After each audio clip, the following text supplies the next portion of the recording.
तमिलनाडु सरकार ने अपने कृषि बजट में जैकफ्रूट मिशन की घोषणा की है, जिससे किसानों को अतिरिक्त आय का लाभ मिलेगा। कटहल को पोषण से भरपूर और जलवायु के अनुकूल फसल माना जाता है, जो विपरीत परिस्थितियों में भी आसानी से उगती है। पनरुती कुड्डालोर जिला को भारत का जैकफ्रूट हब कहा जाता है, जहां 800 हेक्टेयर से अधिक भूमि पर 4000 से अधिक किसान कटहल की खेती कर रहे हैं। यहां 200 साल पुराना एक विरासत पेड़ हर साल 150 से 200 फल देता है। विशेषज्ञों का मानना है कि जैकफ्रूट भविष्य में खाद्य सुरक्षा का अहम समाधान बन सकता है और ये मिशन किसानों के लिए वरदान साबित होगा। शांत पानी में एक माँ सी ओटर अपने नन्हे बच्चे को सीने से लगाए प्यार से तैर रही है। ये मनमोहक दृश्य क्लेयर डी लून की मधुर धुन के साथ और भी भावनात्मक लग रहा है। माँ का ये प्रेम न केवल प्राकृतिक दुनिया की कोमलता को दर्शाता है, बल्कि ये भी दिखाता है कि समुद्री जीवन में मातृत्व कितना महत्वपूर्ण है। ये दुर्लभ दृश्य प्रकृति के अनोखे और स्नेह भरे पलों को संजोने का एक खूबसूरत उदाहरण है। पश्चिमी ऑस्ट्रेलिया के आसमान में बीती रात एक चमकदार हरा उल्कापिंड दिखाई दिया, जिसने रात के अंधेरे को रोशनी से भर दिया। ये अद्भुत नजारा कुछ ही सेकंड में आसमान को रोशन कर गया, जिसे कई लोगों ने कैमरे में कैद किया। वैज्ञानिकों के अनुसार उल्कापिंड के हरे रंग का कारण इसमें मौजूद निकेल और मैग्नीशियम तत्व हो सकते हैं, जो वायुमंडल में जलते समय ये चमक उत्पन्न करते हैं। ये दुर्लभ खगोलीय घटना प्रकृति के रहस्यमय और अद्भुत नजारों में से एक मानी जा रही है। सोशल मीडिया पर एक दिल छू लेने वाला वीडियो वायरल हो रहा है, जिसमें एक शख्स ने फंसे हुए ऊंट के बच्चे को सुरक्षित निकालकर उसकी मां के पास पहुंचाया। ये भावुक करने वाला नजारा लोगों के दिलों को छू रहा है। वीडियो में देखा जा सकता है कि ऊंट का नन्हा बच्चा किसी जगह फंस गया था और मां बेचैनी से उसे देख रही थी। तभी एक शख्स ने बिना डरे बच्चे को वहां से बाहर निकाला और उसे मां के पास पहुंचा दिया। जैसे ही ऊंटनी ने अपने बच्चे को देखा, उसने प्यार से उसे सहलाया, मानो राहत की सांस ले रही हो। ये वीडियो सोशल मीडिया पर तेजी से वायरल हो रहा है और लोग इस नेकदिल इंसान की तारीफ कर रहे हैं। कई यूजर्स इसे इंसानियत और ममता की खूबसूरत मिसाल बता रहे हैं।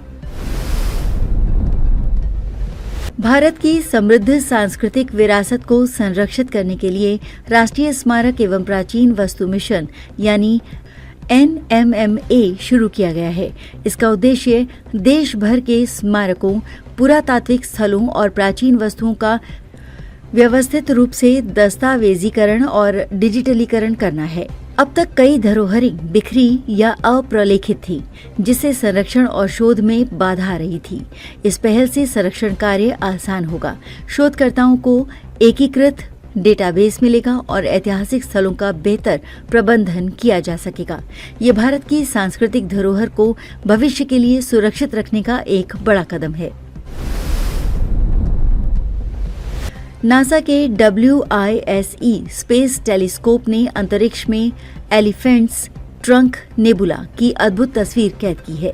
ये रहस्यमयी गैस और धूल का समूह, जो हाथी की सूंड जैसा दिखता है, ब्रह्मांड के विशाल रहस्यों में से एक है।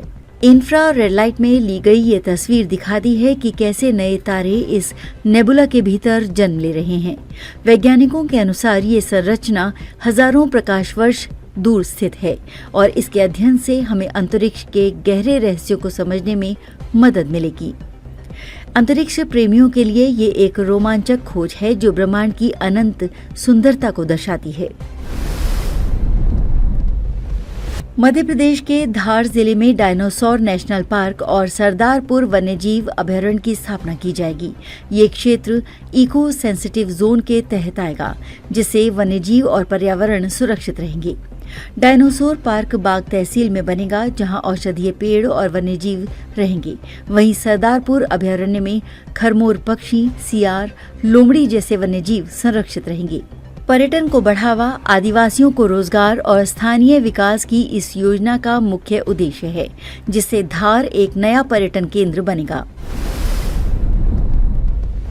शहरों में बढ़ते ट्रैफिक, लाउडस्पीकर और इंडस्ट्रियल नॉइज के कारण ध्वनि प्रदूषण गंभीर समस्या बन गई है। ये सुनने की क्षमता, मानसिक स्वास्थ्य और नींद पर नकारात्मक असर डालता है।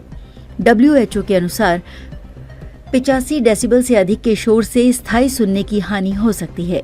समाधान के लिए सख्त नियमों, जागरूकता और ध्वनि नियंत्रण उपायों की जरूरत है। हमें अपने स्तर पर भी शोर को कम करने के प्रयास करने चाहिए ताकि स्वस्थ जीवन और पर्यावरण को बचाया जा सके। नेपाल के सगरमाथा नेशनल पार्क में हिमालयन तहर का दुर्लभ वीडियो कैद हुआ। पेम्बा शेरपा द्वारा फिल्माए गए इस फुटेज में ये शक्तिशाली पहाड़ी जीव 2500 से 5000 मीटर की ऊंचाई पर चट्टानी इलाकों में घूमता नजर आया। जलवायु परिवर्तन और मानवीय दखल से इसकी संख्या घट रही है, जिससे इसके संरक्षण की आवश्यकता बढ़ गई है। वृंदावन के शरारती बंदरों की एक नई कारस्तानी सामने आई है। एक व्यक्ति का 1.5 लाख का महंगा मोबाइल बंदर ने छीन लिया, लेकिन जब उसे फ्रूटी ऑफर की गई तो उसने तुरंत मोबाइल वापस कर दिया। वृंदावन के बंदर आए दिन लोगों के फोन, पर्स और चश्मे छीनने के लिए मशहूर हैं, लेकिन ये भी देखा गया है कि वो इसके बदले में कुछ खाने पीने की चीजें मिलने पर सामान वापस कर देते हैं। इस मजेदार वाकये ने एक बार फिर बंदरों की चतुराई और मोलभाव करने की कला को उजागर कर दिया है।